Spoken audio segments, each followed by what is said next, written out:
വാണിജ്യാവശ്യത്തിനായുള്ള പാചകവാതക സിലിണ്ടറുകളുടെ ലഭ്യത നിലച്ചതോടെ സംസ്ഥാനത്ത് ഹോട്ടലുകൾ അടഞ്ഞു തുടങ്ങി. ഒട്ടേറെ അനുബന്ധ മേഖലകളെയും പ്രതിസന്ധി ഗുരുതരമായി ബാധിക്കുമെന്ന് ആശങ്ക.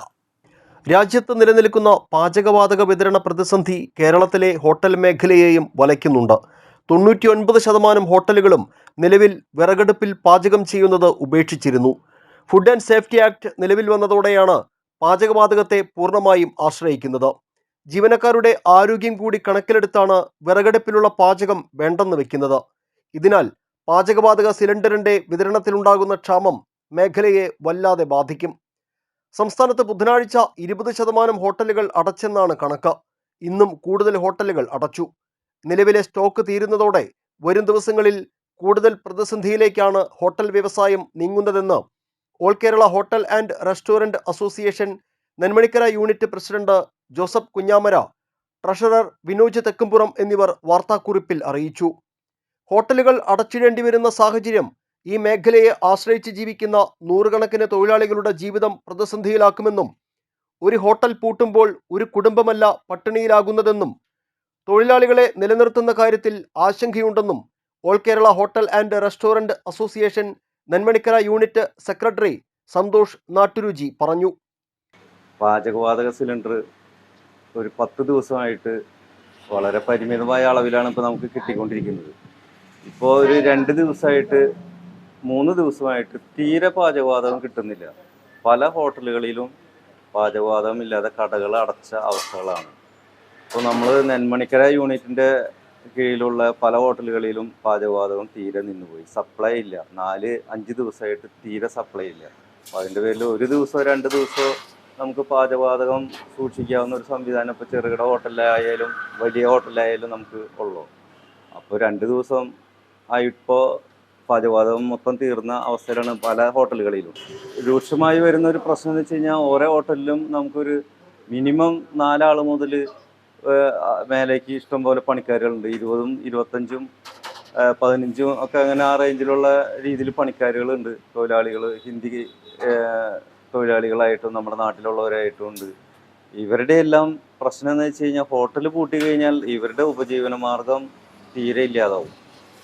ഒരു രീതിയിലും മറ്റൊരു ജോലിക്ക് പോകാനോ മറ്റുള്ള കാര്യങ്ങൾക്കോ പെട്ടെന്ന് ഹോട്ടൽ ജോലിക്കാർക്ക് പെട്ടെന്ന് ഇറങ്ങി പുറപ്പെടാനോ എന്ത് ജോലിക്ക് പോകും എന്നുള്ളതിന് വലിയൊരു പ്രതിസന്ധി ഘട്ടത്തിലാണ് ഇപ്പോൾ നിൽക്കുന്നത്. മിക്ക ഹോട്ടലുകളും പൂട്ടി. സ്ഥാപനങ്ങൾ ഒരുവിധം തൊഴിലാളികളെല്ലാം ഹിന്ദിക്കാരെ നമുക്ക് പിടിച്ചു നിർത്താനായിട്ട് പറ്റുന്നില്ല. അവർക്ക് ഒരു ദിവസത്തെ ജോലി ഇല്ലെങ്കിൽ അവർ അടുത്ത സ്ഥലത്തേക്ക് പോയാൽ ഹോട്ടൽ തുറക്കുന്ന ഒരു സാഹചര്യം വരുമ്പോൾ പിന്നെ നമുക്കൊരു തൊഴിലാളികൾ കിട്ടാത്ത അവസ്ഥ, അത് വളരെ രൂക്ഷമായ അവസ്ഥയാണ്. ഗ്യാസ് സപ്ലൈ വന്നാൽ തന്നെ തൊഴിലാളികൾ കിട്ടാത്ത അവസ്ഥ വരും. പലരും പല ജോലിക്കും ചിലപ്പോൾ ഇറങ്ങി പുറപ്പെടും. അങ്ങനത്തെ വല്ലാത്ത അവസ്ഥയിലാണ് ഇപ്പോൾ നീങ്ങിക്കൊണ്ടിരിക്കുന്നത്. ഗാർഹിക ആവശ്യത്തിനായുള്ള വിതരണം പൂർണ്ണമായി തടസ്സപ്പെടാതിരിക്കാനുള്ള ശ്രമത്തിലാണ് കമ്പനികൾ. എന്നാൽ ഇവയ്ക്കും വരും ദിവസങ്ങളിൽ നിയന്ത്രണമുണ്ടാകുമെന്ന റിപ്പോർട്ടുകൾ വീട്ടമ്മമാരുടെ നെഞ്ചിടിപ്പേറ്റുകയാണ്. ഗ്യാസ് ഏജൻസിയിലേക്ക് വിളിക്കുമ്പോൾ ആദ്യം നമുക്ക് വിളിച്ചപ്പോൾ തന്നെ ബുക്കിംഗ് ആയി, നിങ്ങൾക്ക് ബുക്കിംഗ് എന്ന് പറഞ്ഞ ഒരാഴ്ചക്കുള്ളിലേക്ക് ഗ്യാസ് വരുന്നതാണ്. ഇപ്പോൾ നമ്മൾ വിളിക്കുമ്പോൾ എൻഗേജ്ഡ് ആണ്, നെറ്റ്വർക്കിൻ്റെ പ്രോബ്ലം ആണ് എന്ന് പറഞ്ഞിട്ട് ബുക്ക് ചെയ്യാൻ കിട്ടണില്ല. എന്നിട്ട് ഞാൻ ആളെ ഏജൻസിയിലേക്ക് വിടാനായിട്ട് നിൽക്കണം. അപ്പം ടെൻഷനാണ്. ഞാൻ അവിടെ ചെല്ലുമ്പോൾ അവരെന്താ പറയുക, കിട്ടില്ല. വീട്ടിലാണെങ്കിൽ അടുക്കള ചെറിയ പഞ്ചായത്തിൻ്റെ ഇതിൽ പണിതൊരു വീടായ കാരണം ചെറിയ അടുക്കളയാണ്. അപ്പോൾ അവിടെ അടുപ്പിൻ്റെ സൗകര്യമില്ല. ഗ്യാസിനെ ആശ്രയിച്ചിട്ടാണ് ഞങ്ങൾ ജീവിക്കുന്നത്. അപ്പം ഞങ്ങൾക്കിപ്പോൾ അതിന് ഭയങ്കര പേടിയുണ്ട്. ഇനി ഗ്യാസ് ഇപ്പോൾ കത്തിക്കണത് കഴിഞ്ഞു കഴിഞ്ഞാലത്തെ അവസ്ഥ എന്താണെന്നുള്ളൊരു പേടിയുണ്ട്. കാറ്ററിംഗ് സർവീസുകൾ, ചെറുകിട ഗാർഹിക വ്യവസായങ്ങൾ എന്നിങ്ങനെ ഒട്ടേറെ മേഖലകളെയും തൊഴിലിടങ്ങളെയുമാണ് പാചകവാതക പ്രതിസന്ധി സാരമായി ബാധിക്കുന്നത്. എനിക്ക് മറ്റേ പലഹാരപ്പണിയാണ്. ചെറിയ വട്ടപ്പം, അട, കോഴിക്കോട്ട ഒക്കെ വീട്ടിലുണ്ടാക്കിയിട്ട് ബേക്കറികൾക്ക് സപ്ലൈ ആണ്.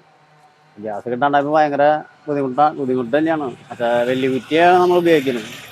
അതിന്ന് വിളിച്ച് പറഞ്ഞ് ഇന്ന് കിട്ടിയിരുന്നതാണ്. ഇപ്പോൾ വിളിച്ചപ്പോൾ പറയുന്ന ലോഡില്ല, കുറച്ച് ദിവസം പിടിക്കും എന്നാണ് പറയുന്നത്. ഭയങ്കര ബുദ്ധിമുട്ട് തന്നെയാണ് ഇതാക്കാൻ. ഇപ്പോൾ പകുതി നമ്മൾ മറ്റേ വിറകടുപ്പിലേക്ക് മാറി, പിന്നെ കുറച്ച് ഇൻഡക്ഷൻ കുക്കറിലേക്ക് നീങ്ങി. അപ്പോൾ ഒരു കുറ്റിയാണ് ഇനിയും നമ്മുടെ ബാലൻസ് ഉള്ളത്. അത് കഴിഞ്ഞ് കഴിഞ്ഞാൽ ബുദ്ധിമുട്ട് തന്നെയാണ്.